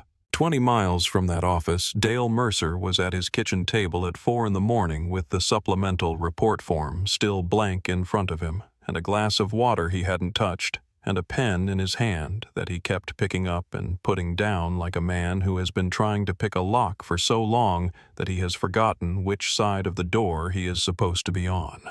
He was 51 years old. He had been a cop for 22 years. He was sitting in the kitchen of a house he owned in a county he had worked his entire adult life, and on the refrigerator door behind him, held by the Virginia-shaped magnet his daughter had given him for Christmas 8 years ago, was the photograph him in his dress uniform at his academy graduation. 22 years ago, arms around 2 other recruits, all 3 of them grinning with the specific, confident grin of young men who believed they understood what the job was going to cost them. He had not looked at that photograph in years. He looked at it now. He thought about Marcus Cole's face when the chains came off in that courtroom. Not triumph, not relief, not the performance of vindication, just a man absorbing the fact that something unjust had ended. And then he thought about himself standing at the passenger window of Marcus's truck on Route 9, seeing what he had seen, making the calculation he had made, and choosing the direction he had chosen. He picked up the pen. He began to write. He did not look at the photograph again. Wade Pruitt in federal holding in Richmond had made 11 phone calls by that morning, 4 to defense attorneys whose offices had declined with varying degrees of directness. The most direct of them listening to the entire situation before asking 2 clarifying questions, and then saying with a gentleness that somehow made it worse than bluntness would have. There is no version of this story in which a Virginia jury is sympathetic to a cop who handcuffed a decorated SEAL sniper on a county road after calling him boy and throwing his federal ID on the floor. I'm sorry. The phone had gone quiet. He had called his union representative. The representative had visited in person the following afternoon, and the conversation had been short and had the quality of a door closing. The Police Benevolent Association did not provide legal defense for actions determined to fall outside the lawful scope of duty, and the destruction of a federal document and the filing of a demonstrably false sworn report were both clearly outside that scope. The representative had smoothed his tie and left, and the sound of the door closing behind him was the specific sound of Pruitt understanding that the floor he had always assumed was under him had been load-bearing only in circumstances that no longer applied. He sat in the institutional quiet of the holding facility that night and thought about the thumb. The way it had hooked into the belt loop on Route 9, that small unconscious gesture of ownership he had been making for years without thinking about it in every interaction on every road, the physical vocabulary of a man who needed his hands to confirm a power that was it, turned out considerably more conditional than he had understood. He had reached for the belt loop in the courtroom when the Admiral was standing behind him, and his hand had found only the fabric of his civilian trousers. Nothing to hook onto. Nothing to hold. He thought about that for a long time. Nothing he thought changed anything. That was the nature of this particular kind of accounting. The federal interview room in the Richmond field office was a room designed with the specific calibrated unfriendliness of a space intended to discourage the comfort that makes lying easier. A metal table, 4 chairs, a mirror on one wall that everyone in the room understood the function of lighting, at an angle that was neither harsh enough to be an aggression nor warm enough to suggest that the people on the other side of the table were friends.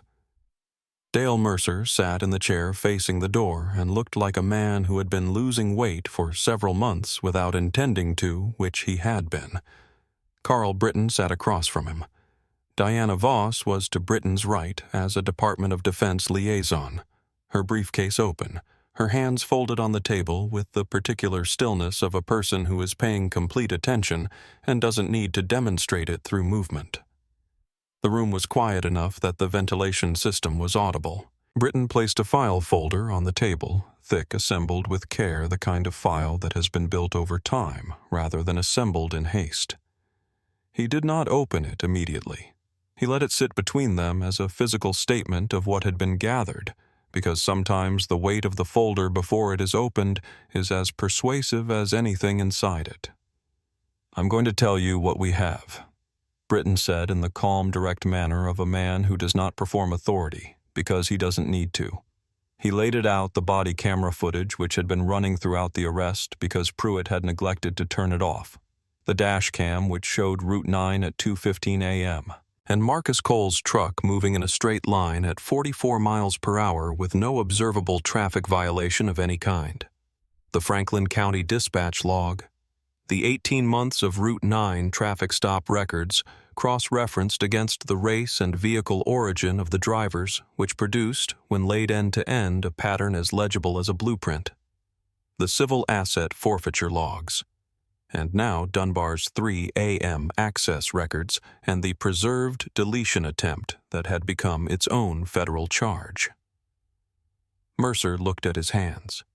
They were the hands of a man who had spent 22 years of his life doing a job that he had, for most of those years, told himself he was doing honestly. He was not a cruel man in the way that Pruitt was cruel. He did not enjoy the power trips, did not seek them out, did not replay them afterward with satisfaction. He was something that is in some ways more difficult to account for a man who had watched things happen year after year and had calculated each time that saying something was not worth what saying something would cost. 22 years of calculations, each one individually defensible in the moment it was made, adding up to something that was not defensible at all when totaled. Britton's offer was plain. Mercer's badge was already gone, that decision having been made above the pay grade of everyone in this room the moment a Vice Admiral walked into a Cartwell courtroom and named the problem without equivocation. What was still in Mercer's hands was which side of the federal litigation he ended up on cooperation with full documented testimony translated into a plea agreement on the civil rights accessory charges.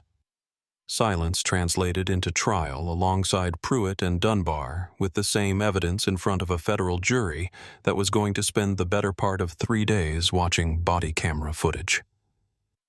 Mercer did not ask for time to think. He had been thinking since the kitchen table at 5:45 in the morning, and the thinking had reached its conclusion before he walked into this building. He talked.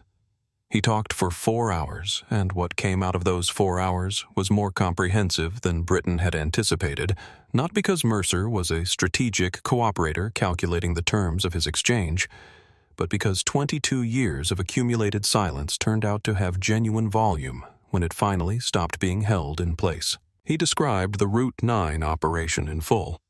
The informal, unwritten directive understood by every officer on that corridor, the forfeiture mechanism, the paperwork shaped to make the pattern difficult to trace from outside. He described Dunbar's role, the deliberate non-investigation, the complaints managed into administrative silence.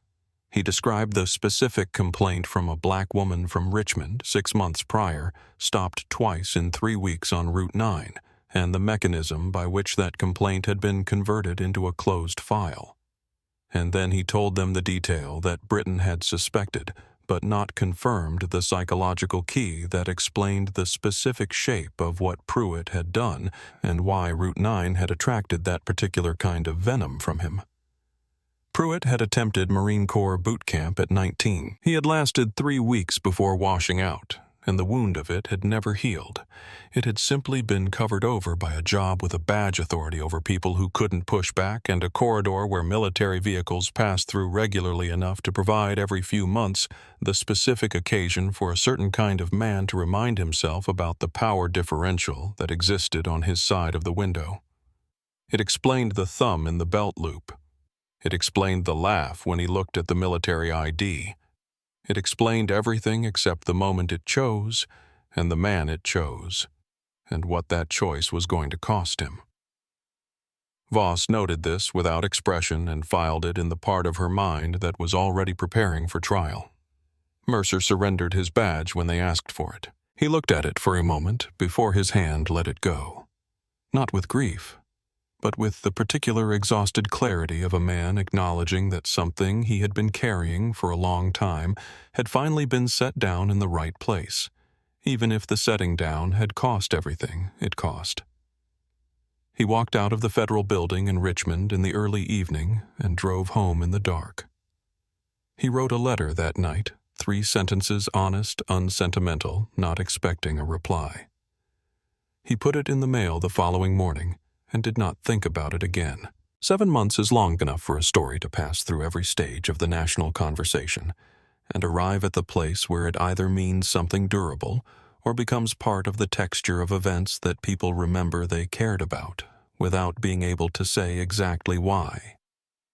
The case of United States versus Wade Pruitt had, in those 7 months, become something durable. It had been cited in 3 congressional hearings, referenced in 2 law school syllabi, and had generated the kind of sustained press attention that happens when an incident crystallizes in a single specific story, something that has been true in a general way for a very long time. Marcus had watched this happen from the cabin in Cartwell with the careful distance of someone who understands that a story about him is not the same thing as his story, and who has enough experience with the gap between those 2 things to manage it without losing himself in either direction. He answered the requests from the U.S. Attorney's Office that required his participation. He declined politely and, without ambiguity, everything else. He drove to Richmond on a Thursday morning in May and parked in the federal courthouse garage and walked in through the back entrance that Britain's team had arranged to keep him away from the press pool for as long as the architecture of the building allowed. He wore his dress uniform, the Class A full-dress medals in their correct order, trident, above them rank insignia precise, not for the cameras he was trying to avoid, but because this was the appropriate thing to wear to a proceeding of this gravity, and Marcus Cole had never dressed inappropriately for anything. The courtroom was already at capacity when he came through the side entrance. He stood for 1 beat at the threshold, just long enough to take in what was in front of him completely before he moved. The first 3 rows directly behind the prosecution table were a wall of Navy service dress blue. He had not asked anyone to come. No one had coordinated this through him or with his knowledge. They had come because they had heard what had happened to one of their own, and because the Brotherhood, when it functions the way it is supposed to function, shows up not to perform solidarity, but to actually provide it, which means arriving in the right clothing at the right time, in the right room, and being present without requiring anything back. Dozens of them faces Marcus recognized from operations and debriefs and the shared experience of years of demanding work, sitting with the contained, purposeful stillness of people who have decided that their presence today is the statement they are making, and who intend to make it fully. Vice Admiral Harlow was in the center of the front row. He was looking at the side entrance. When Marcus came through it, something in Harlow's posture adjusted by a fraction the adjustment of a man who has been watching for something and has now confirmed its arrival. Marcus walked to the prosecution table. He did not look at Wade Pruitt. Pruitt was at the defense table, and the 7 months had worked a transformation on him that was visible from across the room. He had lost weight in the way of a man who has not been eating with appetite, not deliberately, but the way the body loses substance when it is carrying something that costs it without providing anything in return. The suit was expensive and did not fit the frame that remained. His hands rested flat on the table. His left thumb made a small, abortive movement reaching for a belt loop that was not there, the ghost of a habit that had nowhere left to go. The trial began at 9 o'clock. Marcus was sworn in at 10:15 on the second morning after the prosecution had spent the first day and a half building the evidentiary foundation, the dash cam footage, the dispatch logs, the expert testimony from the FBI document examiner, confirming that the military ID Pruitt had bent and discarded was authentic beyond any reasonable dispute. Each piece entered the record cleanly, the prosecution working with the unhurried precision of people who have had 7 months to prepare and are under no pressure because the evidence is what it is. When Marcus took the stand, the room adjusted the way rooms adjust when someone who has been the subject of a story is finally given the opportunity to speak it in their own voice, a collective shift in attention, a leaning forward that was almost imperceptible but was present in every row of the gallery. He placed his hand on the Bible and said, "I do," in the voice that was his deep, measured carrying in its steadiness, none of the performance of steadiness, but simply the thing itself. The prosecutor, Kathleen Drew, was a woman in her mid-40s who possessed the prosecutorial gift of making complex material. Feel obvious, she walked Marcus through the night with the methodical patience of someone who understands that a fact stated precisely is more powerful than a fact embellished. And Marcus answered each question the way he delivered any operational report, accurate, sequential, without editorializing, because the facts were sufficient, and he knew it. He described the stop from the moment the lights appeared in his rearview mirror. He described each action he took and in what order. He described the exact words Pruitt used, including the word dropped in the rain, and described them without the elevation of emotion because accuracy was more effective than emotion would have been, and he knew that too. He described the military ID being presented, the sound of its being bent where it was thrown. He described the handcuffs and the deliberate tightening. He described cell 3 and the temperature and the 6 hours. He was not performing victimhood. He was delivering testimony. And testimony delivered accurately, without performance by a man sitting in full dress uniform with the weight of his service on his chest, is one of the most difficult things in a courtroom to argue against, because it has no angle in it, no surface that a cross-examination can find purchase on. The defense tried 3 approaches. The suggestion that Marcus's physical presence could have created a genuine perceived threat. The body camera footage showed Marcus's hands on the wheel, fingers spread, narrating each movement for the officer's safety, and the only person escalating in the footage was the officer. The suggestion that a small-town cop might have been unfamiliar with the current generation military ID, the expert testimony had already established that the card's distinguishing features were not subtle, and Pruitt had described it as a Halloween store fake, which was not the statement of a man performing good-faith verification. The suggestion that Marcus's initial question about the basis for the stop constituted non-compliance.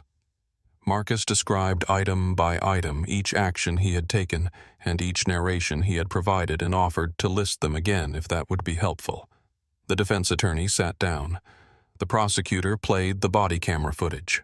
The full unedited version from the moment Pruitt's door opened on Route 9 to the moment the cruiser door closed.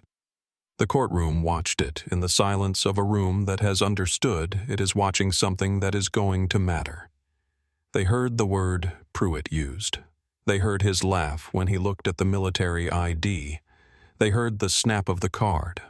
They heard Marcus in a voice of such controlled patience that it had the quality of a man speaking to someone who is standing on the edge of something they cannot see, saying clearly, "If you search that vehicle without a warrant or probable cause, you are violating my Fourth Amendment rights." And they watched Pruitt respond by putting the handcuffs on 2 notches too tight. When the footage ended, Drew let the silence hold for a full 5 seconds. Then she stood at the podium and asked Pruitt's attorney if he had any redirect. He did not. Pruitt took the stand on the 3rd afternoon against his attorney's explicit advice in the last available act of a man who still believed against all evidence that if he could tell his version of events in his own voice, something might shift. He attempted to construct the portrait of a stressed officer making a difficult call in difficult conditions. He attempted to make the jury feel that his discomfort had been genuine. Drew, when she stood, did not dispute this.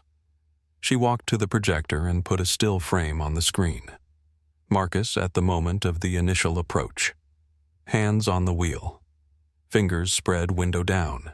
Interior light on the expression of a man who is complying fully and is demonstrating that compliance because he has reason to believe that even compliance may not be enough.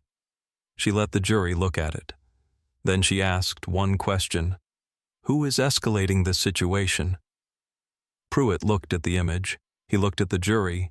He looked at the image again. His left hand moved toward the rail of the witness stand, reaching briefly for something to hook onto. He found nothing. He opened his mouth, and what came out was not an answer. Then came the one Drew had been holding. She asked whether Pruitt had ever attempted to enlist in the United States Marine Corps. She asked what the outcome of that attempt had been. She cited the specific documented incidents from Mercer's deposition. Pruitt's attorney objected both times. Both objections were overruled. "Withdrawn," Drew said. She didn't need to say anything else.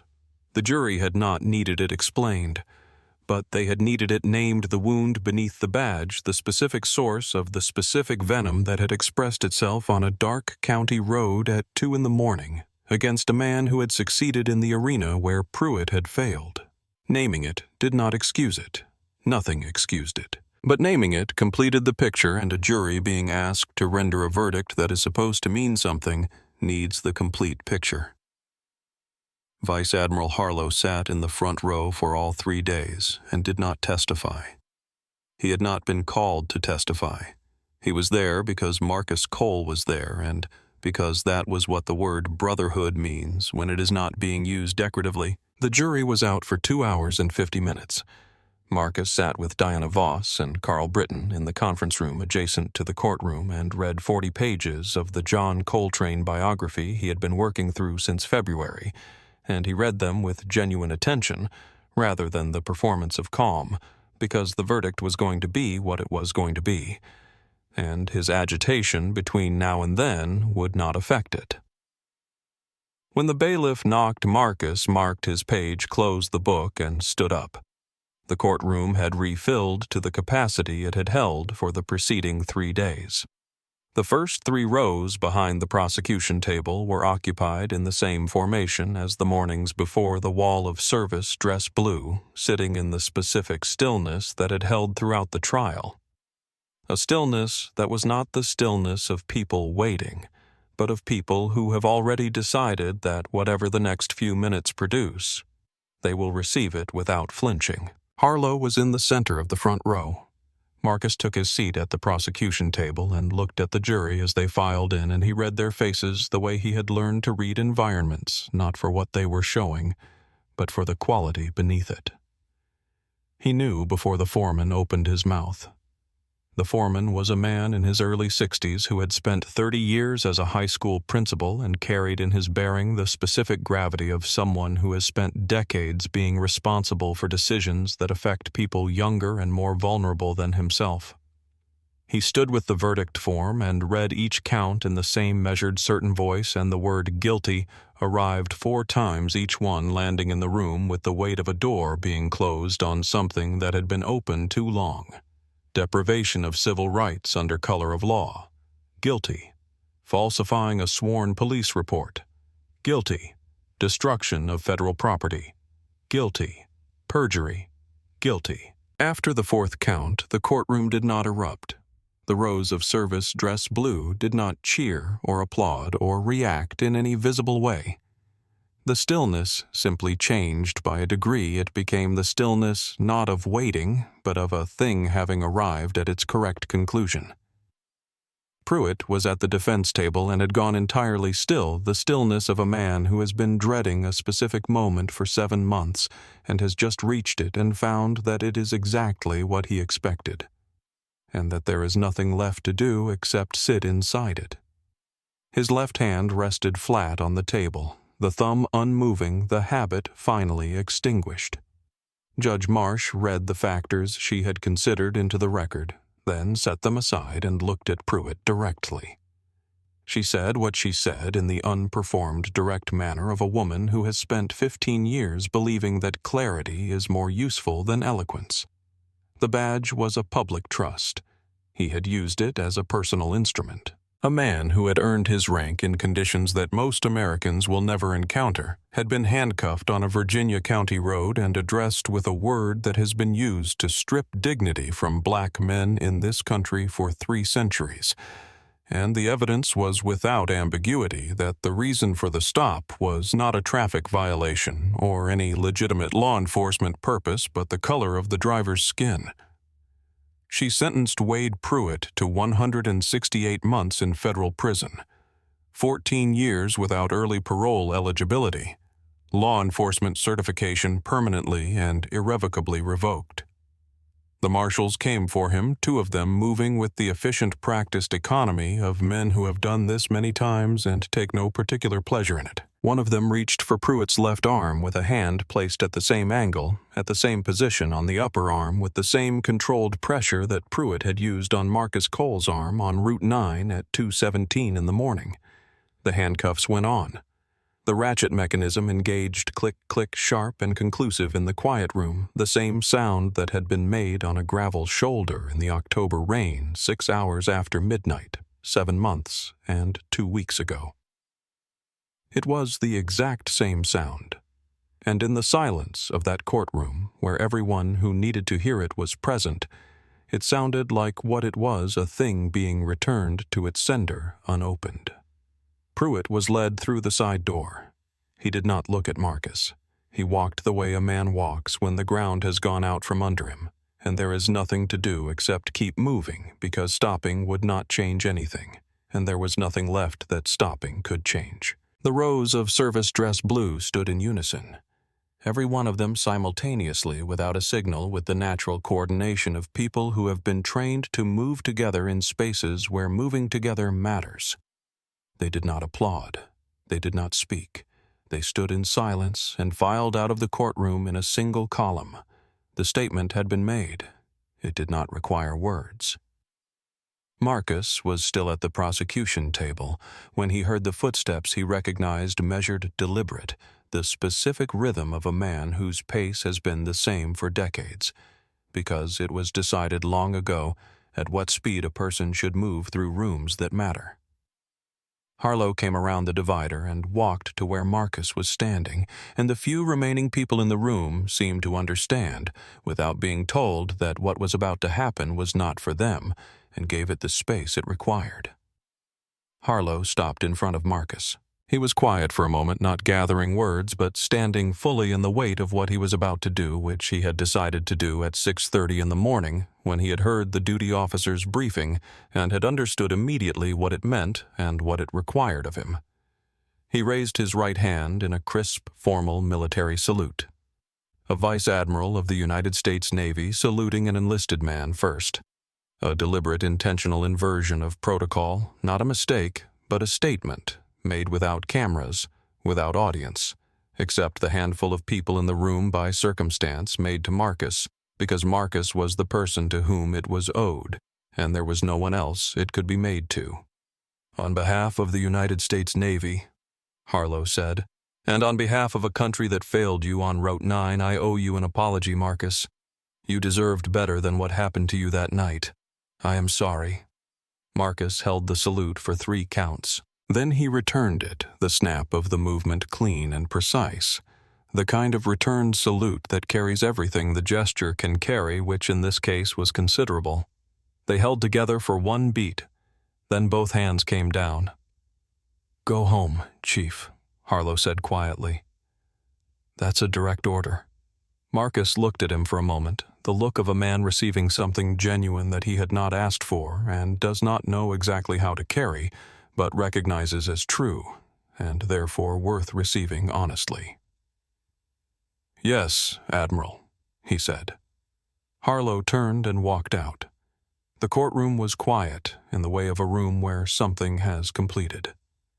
Through the high windows, the May afternoon light was clear and still over Richmond, and Marcus stood in it for a moment before he picked up his cover, placed it at the correct angle, and walked out into the day. The morning Roy Dunbar was arrested was a Tuesday in early June, one of those mornings that arrives with the specific, unremarkable beauty of a day that has no idea what it is about to contain. Dunbar's neighborhood was quiet in the way of residential streets at 7 in the morning. He was on his front porch in his bathrobe with a coffee cup, which was where he had been every morning that weather allowed for 23 years so reliably that 2 of his neighbors had told him over the years that his porch light coming on in the morning was how they knew their own morning was starting correctly. The 2 federal vehicles came around the corner with the unhurried certainty of things that know exactly where they are going.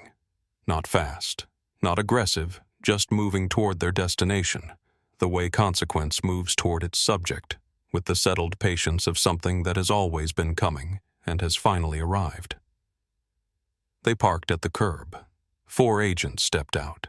The lead agent walked up the path, produced his credentials, and read Dunbar the charges with the flat, professional clarity of a man who has done this many times and has learned that the clearest delivery is the most respectful one.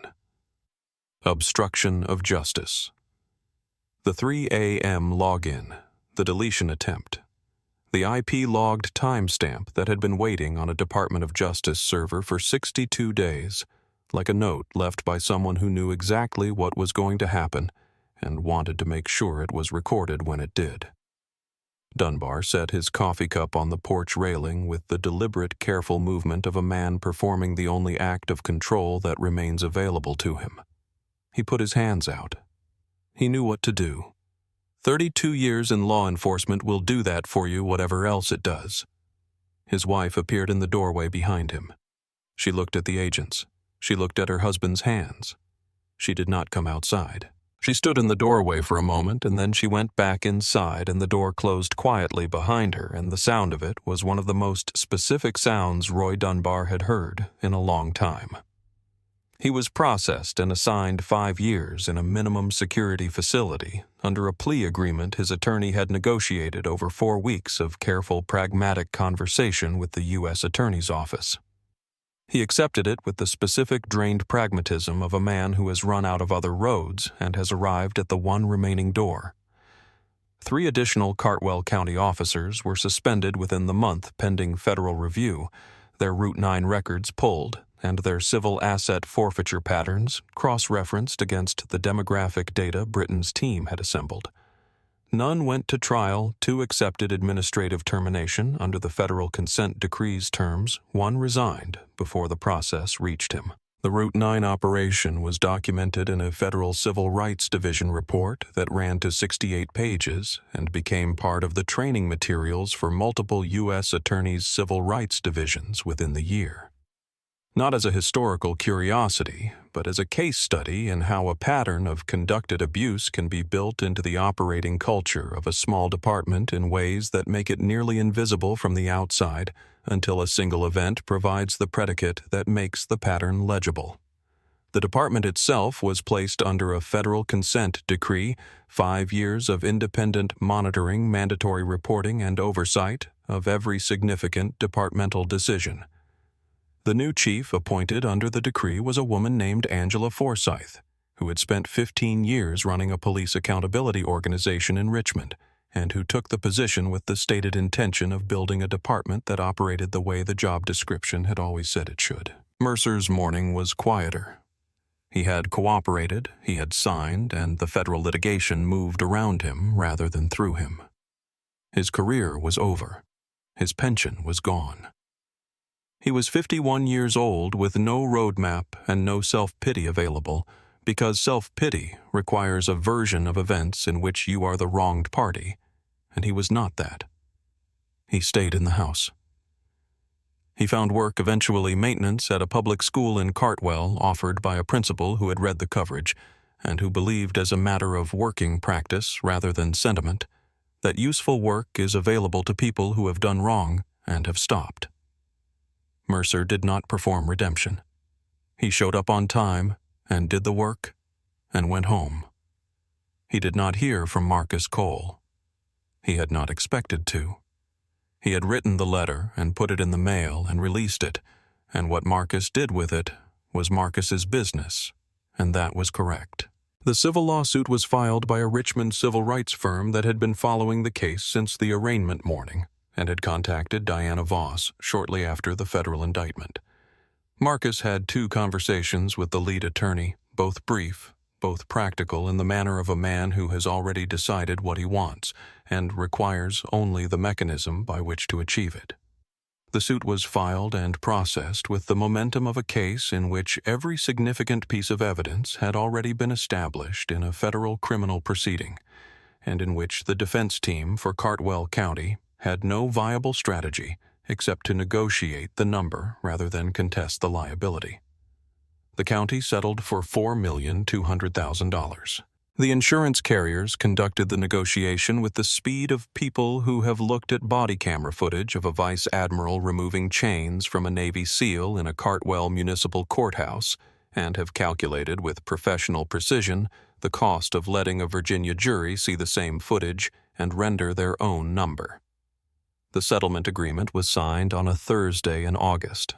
Marcus's attorney called him that afternoon with the figure, and there was a pause on the line, not staged, just genuine, the pause of a man hearing a real number and sitting with it for the moment it takes for a real thing to feel real.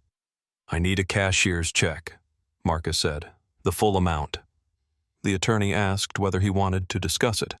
Marcus said he had been thinking about it for several months and was clear, and could they arrange the paperwork for the following Tuesday. On Tuesday, he drove to Virginia Beach in jeans and a plain dark jacket and parked in the public lot adjacent to the Navy SEAL Foundation building and walked in through the front door.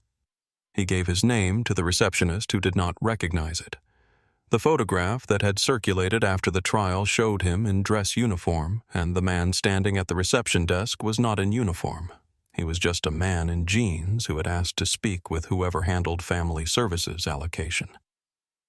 Patricia Graves came out from the back, the director of family support programs, 9 years in the position, a woman who had been in this work long enough that the range of what arrived at her door had become over time genuinely wide. She led Marcus to a small conference room. He sat down. He opened the envelope he was carrying and set the cashier's check on the table between them. Graves looked at the amount. She looked at Marcus. She looked at the amount again with the careful expression of a person whose mind is running a check on what their eyes are reporting. Marcus said he didn't want his name on a building or a program or a fund or anything that required his presence at an event. He wanted the money to go to the families of operators killed in action with priority to education funds for their children, because his father had believed that education is the investment that compounds when everything else stops compounding. And Marcus had seen enough of what operational losses do to the families left behind to know that the children were who needed it most, and who were most often the ones the available funds didn't fully reach. Graves was quiet for a moment. Then she said, "Your father sounds like he was a wise man." Marcus said he was. He grew a garden that barely produced anything, but he kept at it every year. He said, "You don't tend a garden because of what it gives you. You tend it because of what tending it makes you." Graves looked at the check for one more moment and then reached across the table and shook his hand with the directness of a woman who understands that some things are honored more truly by receiving them plainly than by making a ceremony of them. "Thank you," she said. That was all. It was exactly right. Marcus shook her hand, stood up, and walked back out through the lobby and into the August afternoon. He was on the highway toward Cartwell before 4 o'clock, his father's playlist on low through the speakers, the windows cracked despite the heat, because the air outside was the air of a Virginia summer, and there was nothing wrong with it. That evening he called his mother. She answered on the second ring immediately, the way she had always answered, the habit of a woman who had been a nurse for 30 years, and who understood that the first ring is often the one that matters. He asked about her garden. She said the tomatoes were finally coming in properly, which she attributed to a soil amendment her neighbor Betty had recommended, which was the best tomato season she'd had in years, which was honestly suspicious, because Betty was not historically a generous sharer of gardening intelligence, and she was beginning to have questions about Betty's long game. Marcus laughed genuinely for longer than the joke technically warranted the laugh of a man releasing something he had been carrying for a while without fully realizing how much it weighed. His mother listened to him laugh. Then she asked simply if he was all right. He said he was. He said he was better than all right. She said she was going to make his father's sweet potato pie recipe when he came home. She had been working on it for 2 years since Arthur died, and she thought she finally had it right. He said he would be there. He sat with the phone for a minute after the call ended, holding it in both hands in the truck cab, watching the August sky over Cartwell go the color of cooling iron, and thought about Arthur Cole at a kitchen table with a glass of sweet tea going cold, and a patience that nothing in the world had ever been able to permanently exhaust. And then he put the phone in his pocket and went inside, and the evening was quiet, and it was enough. He drove Route 9 on a Thursday evening in November, 6 weeks after the trial, and the road was dry, and the sky was the specific low-hanging amber of a Virginia November late afternoon.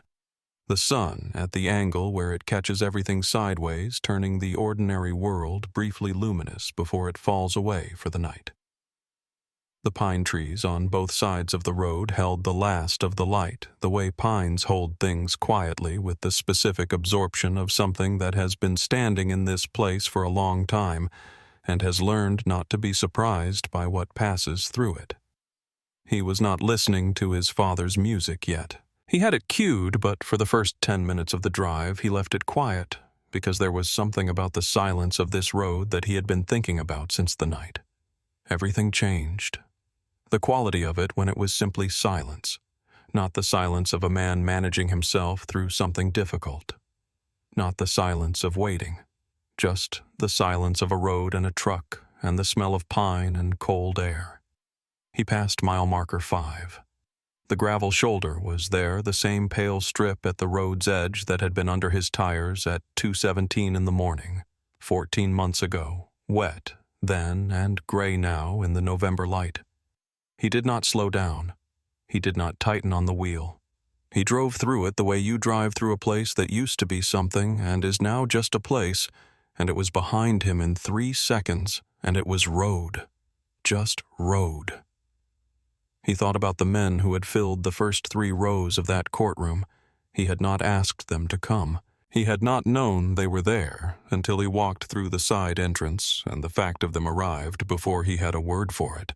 The wall of service dress blue, the specific, purposeful stillness of people who had made a decision before they arrived in that room about what they were going to be in it.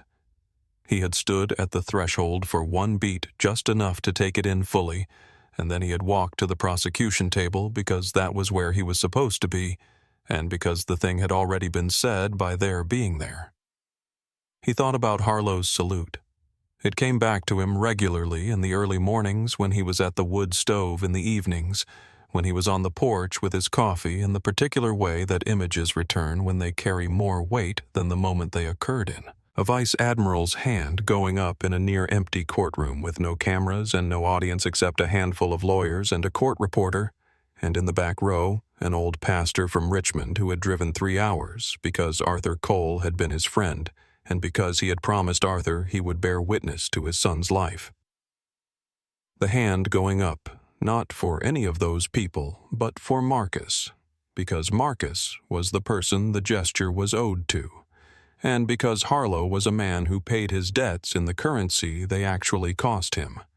He had said the country failed you on that road, not Cartwell County, not Officer Pruitt, the country. And he had put himself in the position of apologizing on the country's behalf, which was both presumptuous and correct presumptuous, because no individual can fully speak for a country. Correct, because Harlow carried in the literal institutional sense, a portion of the country's obligation to the people who serve it. And what had happened to Marcus on Route 9 was a failure of that obligation, and Harlow was not the kind of man who managed failures by looking somewhere else.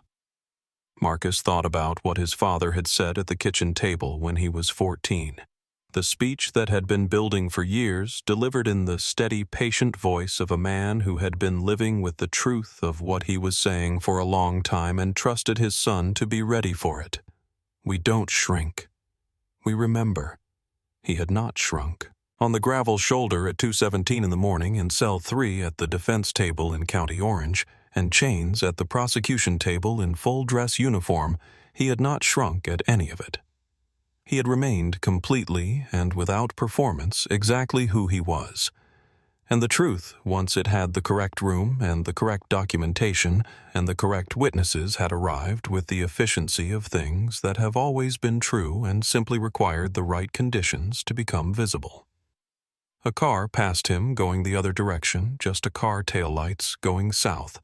Someone heading somewhere at the end of their Thursday. Just a car on Route 9 in November. Just the road. Marcus turned onto Creek Hollow Road.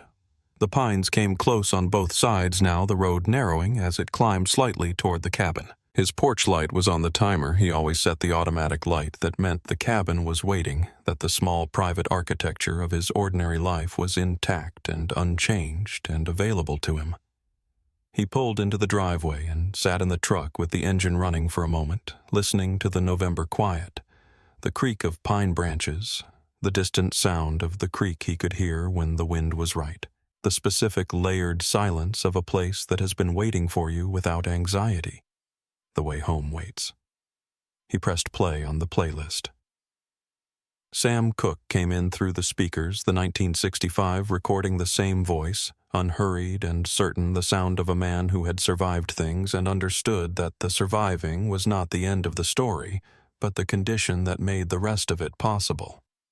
It did not feel this time like a ritual for crossing back over. It felt like music playing in the cab of a truck in a driveway at the end of a November Thursday, which was what it was, and it was the most ordinary and sufficient thing in the world. He turned off the engine. He sat for one more moment in the quiet that was simply quiet.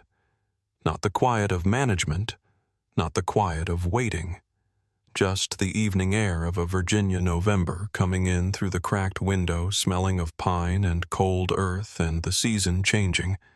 And then he got out, closed the door behind him, and went inside. The porch light stayed on.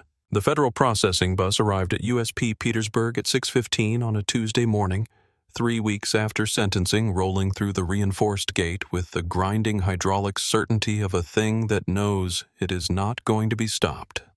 Wade Pruitt sat in the middle row, wrists and ankles chained to the seat, wearing a drab gray intake uniform that was 2 sizes too large for the frame that remained. The other men on the bus, a dozen of them transferred from various county facilities, did not speak to each other. They watched the walls go by through the scratched plexiglass windows, and each of them thought about whatever they thought about when there was nothing left to do but think. Pruitt thought about the thumb. He could not stop thinking about the thumb, the way it had hooked into the belt loop on Route 9 in the automatic, thoughtless manner of a man who has never once considered the gesture because it has always worked, has always communicated the right thing to the right people. the way it had reached in the courtroom for a belt loop that wasn't there, the way it had moved in the trial toward the rail of the witness stand, searching for something to anchor onto when the prosecutor put the still frame on the screen and asked the only question that mattered. He had been a man who needed his hands to confirm his power. Now his hands were chained to a bus seat, and the bus was going through a gate and the gate was closing behind it. Processing was methodical and impersonal and designed to be both. His civilian clothes were taken. He was assigned a number 4417-083 and a unit, and a cell and a bunk, and a set of institutional gray that smelled of industrial detergent and previous occupants. The corrections officer who completed his intake did not look up from his screen more than twice. The cell block was loud in the specific layered way of places that are never fully quiet voices, metal on metal, the rhythmic bass of a television somewhere down the tier. Pruitt walked to his assigned cell with his bedroll tucked under his arm and his eyes on the floor, because he had been told by his attorney to keep his eyes on the floor, and for the first time in his adult life he was following someone else's instructions about how to move through a room. He put his bedroll on the lower bunk. He sat on the edge of it. The mattress was thin and the cell was small, and the light through the narrow window was the gray of a November morning that had not decided yet what it wanted to be. He sat there for a long time without moving his hands, resting in his lap, his left thumb lying still against his thigh. Not hooking. Not reaching. Just there at the end of a hand that had no authority left to confirm and nowhere left to assert itself. Outside the window, the November sky stayed gray. 14 years is a long time to sit with what you have done. Wade Pruitt was just beginning to understand how long. What happened to Marcus Cole on Route 9 was not exceptional in the sense of being new. It happens. It has happened on roads like that one to people who do not have a Vice Admiral's number memorized, who sit in cells without anyone coming for them at the arraignment. What was different this time was that the truth had witnesses, and the witnesses had authority, and the authority arrived in the room and declined to look the other way. Marcus Cole did not break under any of it, not on the gravel shoulder, not in cell 3, not in the 7 months before the trial, not on the stand. He held on to who he was until the facts could catch up. That is not a small thing. In the right conditions, and Marcus Cole made sure the conditions were right, it turns out to be everything. Some apologies arrive late. Some arrive in empty courtrooms from men with 3 stars on their collars in the form of a raised hand and a few plain words. Karma isn't always loud. Sometimes it's a salute. If this story moved you, share it, leave a comment. Hit subscribe to our channel, because stories like this one deserve to be heard by the people who need them most.